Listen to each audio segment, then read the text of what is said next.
1719 में, दूसरा 1901 टू 92 में। ओके, आगे देखते हैं।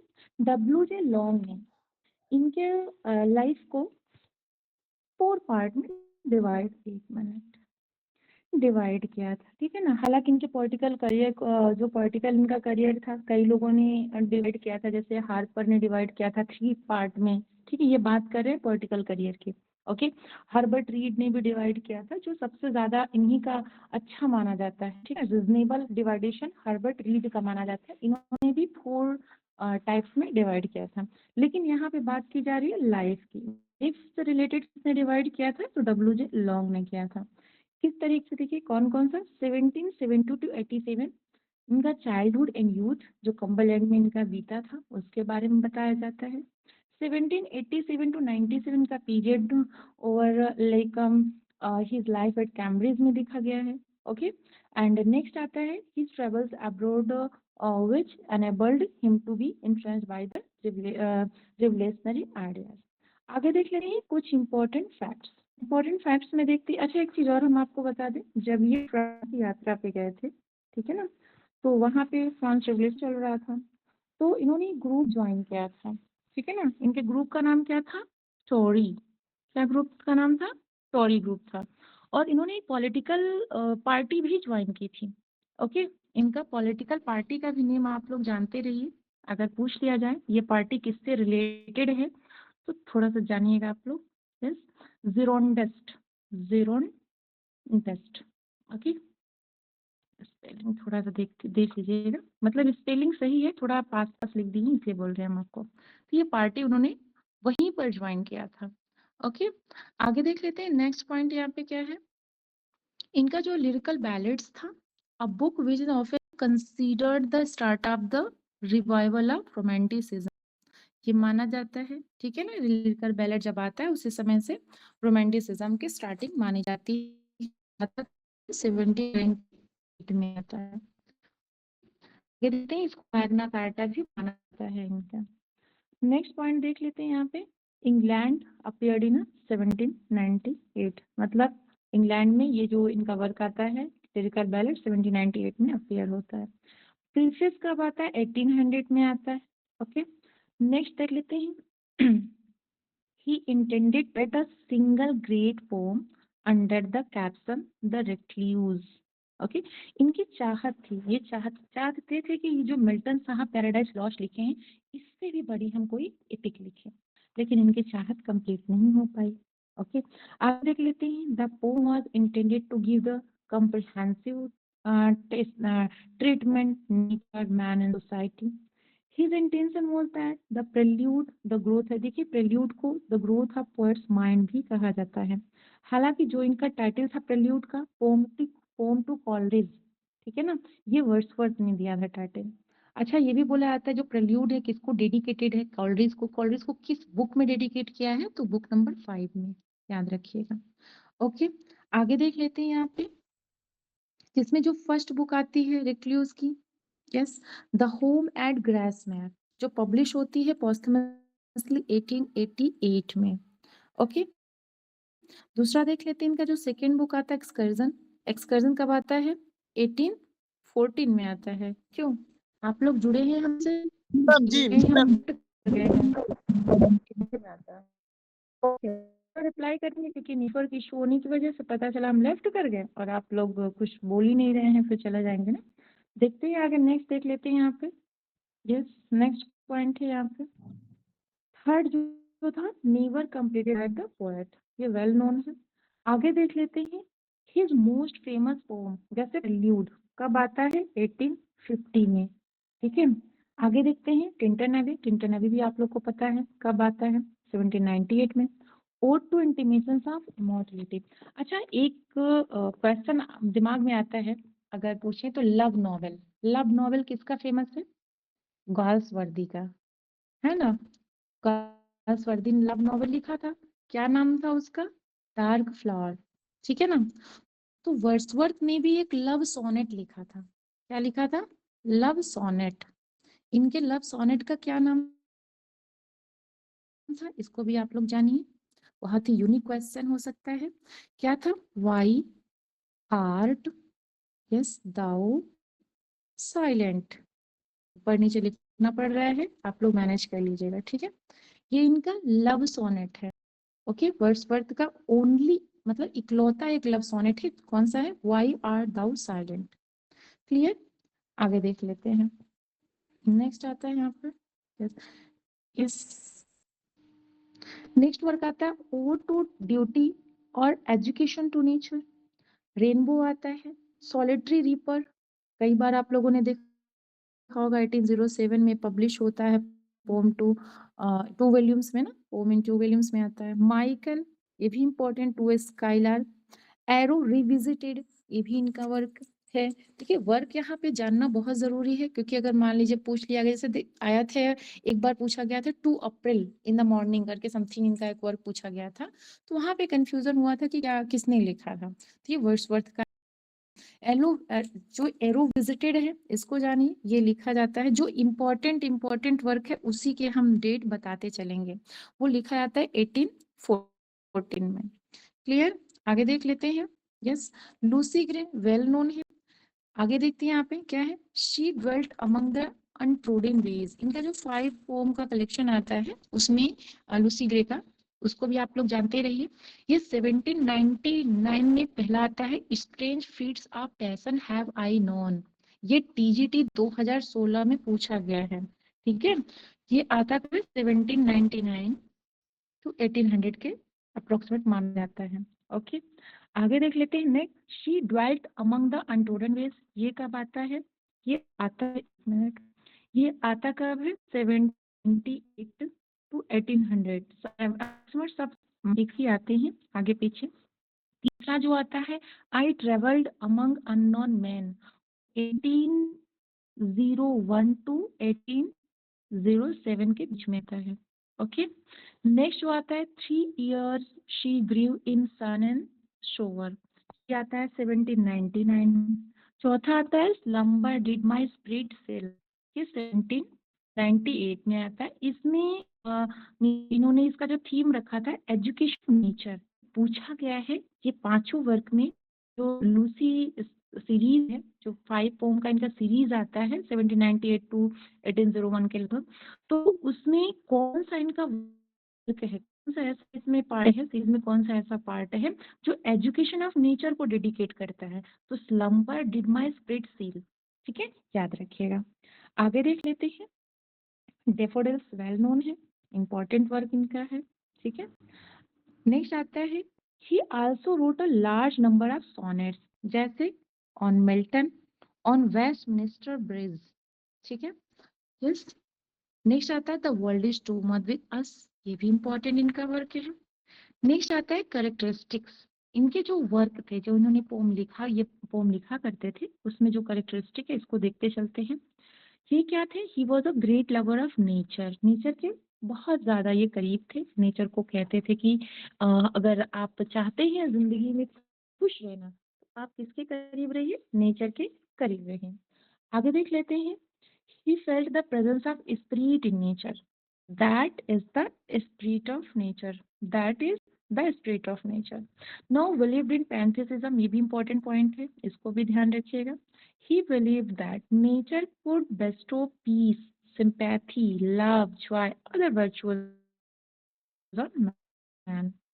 He did not like to depict nature red in tooth and claw. ये phrase पूछा जाता है, ठीक है। इस phrase को कौन फॉलो कर पूछा गया क्वेश्चन है, तो अल्फ्रेड लॉर्ड टेनिसन, ठीक है ना, इस फ्रेज को फॉलो करते हैं। वो कहते हैं जो प्रकृति है वो हिंसक है और क्रूर है, इसमें उन्होंने ये कहा। इनका एक वर्क इडियम, ठीक है ना, किसके ऊपर था, आर्थर हेनरी हेलन, ये पूछा गया क्वेश्चन, जो इम्पोर्टेंट पॉइंट्स मुझसे क्वेश्चन कर रहे हैं, तो जो कि आर्थर हेनरी हेलन के ऊपर कुछ कह रहा है। ओके, अल्फ्रेड लॉर्ड टेनिसन ने लिखा था, हमारी वॉइस सबको ब्रेक हो रही है, अगर ब्रेक हो रही है तो रिज्वाइन करें।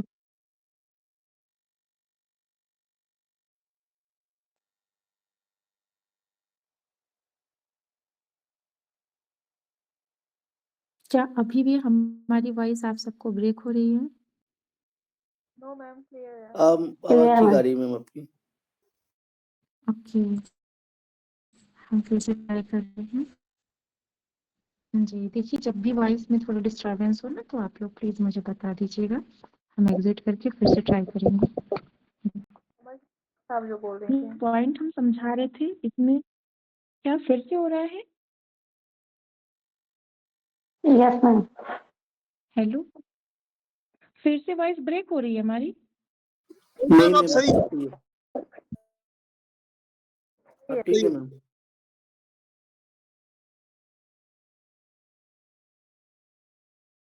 ओके ओके ओके, देखिए हम बता रहे थे जो फ्रेज है, इंपॉर्टेंट फ्रेज है, red in tooth and claw, इसको उन्होंने वर्ड्सवर्थ ने बोला है कि ऐसा कुछ भी नहीं है, नेचर हमें बहुत कुछ देती है, नेचर को सिखाती है, पालती है, बेबी की तरह केयर करती है। उन्होंने अपने वर्क में ये भी कहा है कि वो नर्स की तरह हमारी केयर करती है ना, नेचर को उन्होंने कहा है। लेकिन अल्फ्रेड आर टेनिसन ने इस फ्रेज को बोला है, क्या है कि नेचर जो है बहुत ही हिंसक और क्रूर है, और इसका जिक्र उन्होंने कहाँ किया है? इन मेमोरियम में। पूछा गया क्वेश्चन है जो उन्होंने अर्थर हेनरी हेलम के ऊपर लिखा है। ठीक है, आगे देख लेते हैं। और वर्ड्सवर्थ साहब क्या बिलीव करते हैं? Nature give purity to man, बहुत ही ज्यादा शुद्धता प्रदान करती है, एंड इनोव्ड हिज हार्ट। आगे देख लेते हैं। He was a great lover of common man and rustic and rural life, वो गांव की चीजें जो मतलब ऐसा समझिए बनावटी और मिलावटी से बहुत दूर वर्ड्सवर्थ साहब थे, बहुत ज्यादा सादगी उन्हें पसंद थी। आगे देखते हैं।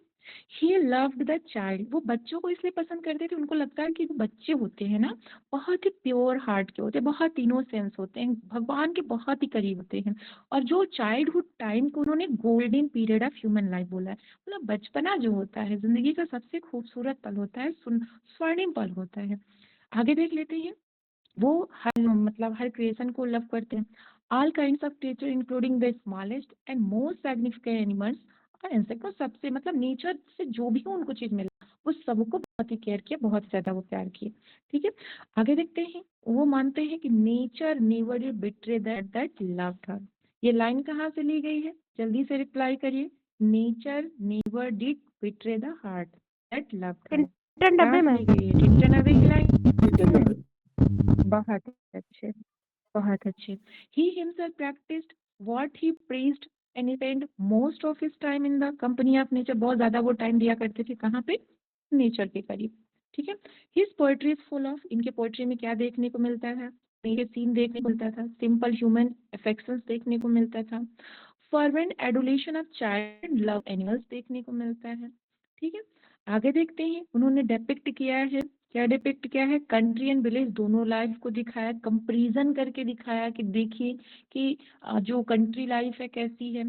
ठीक है, अच्छा सिटी लाइफ को भी उन्होंने दिखाया है, कंट्री लाइफ विलेज लाइफ के साथ साथ उन्होंने सिटी लाइफ दिखाया है। स्वीट एंड हंटिंग म्यूजिक उन्होंने उसमें दिखाया अपने वर्क में। पर्सन रिमेंसेंस एंड मेमोरीज दिखाया, ऑटोबायोग्राफिकल टोन उनके वर्क में देखने को मिलता है। एडुलेशन ऑफ सिंप्लिसिटी एंड होमलीनेस को माना है, उन्होंने बोला है कि बहुत ज्यादा सादगी, बहुत ज्यादा सीधापन, क्या बोलते हैं, सिंप्लिसिटी, सादगी होनी चाहिए। ठीक है ना, ये जिंदगी में बहुत ज्यादा सुखदता का एहसास कराती है। इनका जो टोन है true theism and fervent faith in greatness. Next देख लेते हैं यहाँ पे। Yes, although much of his later poetry is, उसके बावजूद जो इनकी पोएट्री देखो मुझे dull in interesting, it contains flashes of imaginative lines and good poetry. Lyrical ballad देख लेते हैं। ठीक है, लिरिकल बैलेड आता कब है? 1798 में आता है। ओके, इसका जो पहला पोम है ये देख लेते हैं, क्या है पहला poem? Rime to the ancient mariner, जो कॉलरिज का है। पूछा जाता है कि लिरिकल बैलेड का फर्स्ट पोम कौन सा था। ठीक है, नेक्स्ट आता है फॉस्टर मदर्स टेल, ये भी इन्हीं का है, मतलब किसका? कॉलरिज साहब का है। ठीक है ना, फॉस्टर मदर। आगे देख लेते हैं। line upon left upon a seat in Eve tree which stands near the lake of Esthwaite। एस्थवेट के बारे में हम लोगों ने जिक्र किया था, क्या आप बता सकते हैं कोई? एस्थवेट नेम कल हम लोगों ने कहाँ पढ़ा था? यस, मैम इनकी फर्स्ट लवर थी मैरी एस्थवेट। हाँ, बहुत ही शॉर्ट पीरियड के लिए इनकी लवर बनी थी, बहुत अच्छे, मैरी एस्थवेट। यस, दूसरा आता है अ कन्वर्सेशनल पोम जो कॉलरिज का ही है। फीमेल वैग्रेंट आता है, Goody Blake and Harry Gill, ये सारे किसके हैं? टिंटन, यस सॉरी हाँ लिरिकल बैलेट्स के हैं, ठीक है। नेक्स्ट आता है lines written in a small distance from my house and sent by my little to the person to whom they are addressed। ये भी उसी टाइम के जो लिरिकल बैलेड आता है 1798 में, तो ऑब्वियसली सारे वर्क उसी टाइम आएंगे, इसको भी आप लोग ध्यान रखिएगा। नेक्स्ट आता है सिमोन ली, ये बहुत इंपॉर्टेंट का वर्क है, ठीक है। ये सिमोन ली जो है ये पूछा गया क्वेश्चन है, ये टीटी 2016 में पूछा गया है, सिमोन ली किसका वर्क है, ठीक है। और इसका द ओल्ड हर्ट्समैन, इसको भी ध्यान रखिएगा, ओके। नेक्स्ट देख लेते हैं the anecdote fathers, we are 7, ये भी जानते हैं आप लोग, okay. Lines written in early, the thorn, ये भी पूछा जाता है, ठीक है, कि थॉर्न उस गर्ल्स वर्दी में डाल दिया जाता है 4 क्वेश्चन, उसमें एक थॉर्न भी रखा आता है कि गर्ल्स वर्दी ने क्या नहीं लिखा है, तो उसमें थॉर्न ऑप्शन आप लोगों ने देखा होगा प्रैक्टिस इट करते हुए। नेक्स्ट आता है the last of the dungeon Coleridge's का है, ठीक है। मैड मदर, डेड बॉय, ये क्वेश्चन पूछा गया क्वेश्चन है, ठीक है। आगे देख लेते हैं lines written near Richmond upon the Thames at evening.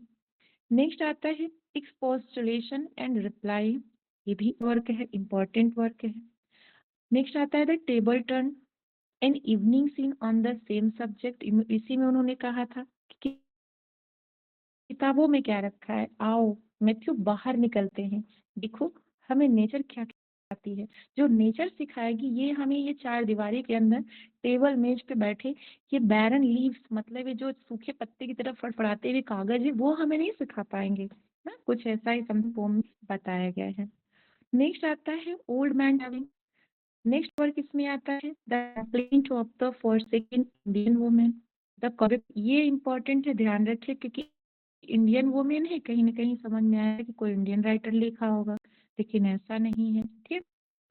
आगे देख लेते हैं जिस ये कन्विक्ट को भी ध्यान रखिएगा, ये बड़े ऑड पोम है, ऐसे कंफ्यूज कर सकते हैं, कन्विक्ट को भी आप लोग ध्यान रखिएगा। Lines written a few miles above Tintern Abbey, ठीक है, इसको भी आप लोग क्लियर करिएगा, ये सब तो फेमस वर्ड है। नेक्स्ट आता है लिरिकल बैलेड सेकेंड एडिशन का कब है 1800 में, इसका जो फर्स्ट वॉल्यूम है इसका वर्क देखते चलते हैं, exposition and reply, the table turn इसमें आता है, ठीक है, and old man travelling, animal quality, and decay a sketch. Next आता है the complaint of forsaken Indian women, the last of the flock, lines left upon a seat in a eave tree which stands near the lake of Estivate, the foster mother's tale Coleridge का, ये थोड़ा सा वही लग रहा है, repeated है, ठीक है, वही हैं, इसको हम दोबारा से पढ़ ले रहे हैं। Goody Blake and Harry Gill, the thorn, we are 7, ठीक है। Anecdote for fathers, lines written a small distance and female vagrant, आप लोग को जब मिल जाएगा ये पीडीएफ उसमें आप लोग पूरा अच्छे से देख लीजिएगा। The idiot boy, mad mother, the mariner of the rime of the ancient mariner is sequel to, voice से डिस्टर्ब करिए क्या? यस, क्या वॉइस फिर से डिस्टर्ब कर रही है आप लोगों को? मैम डिस्प्ले चली गई थी, आ गई। ओके ओके, ठीक है, तो इसका सीक्वेंस सिर्फ चेंज किया गया है और कुछ नहीं, ये लाइन्स रिटेन अबव रिटर्न आगे इससे लास्ट होता है। तो आज इतना ही हम लोग रखेंगे, ठीक है, आगे के सेशन के लिए एसके सर के पास चलते हैं, जहाँ तक कि किसी भी पॉइंट में कोई कंफ्यूजन हो तो बचते हैं।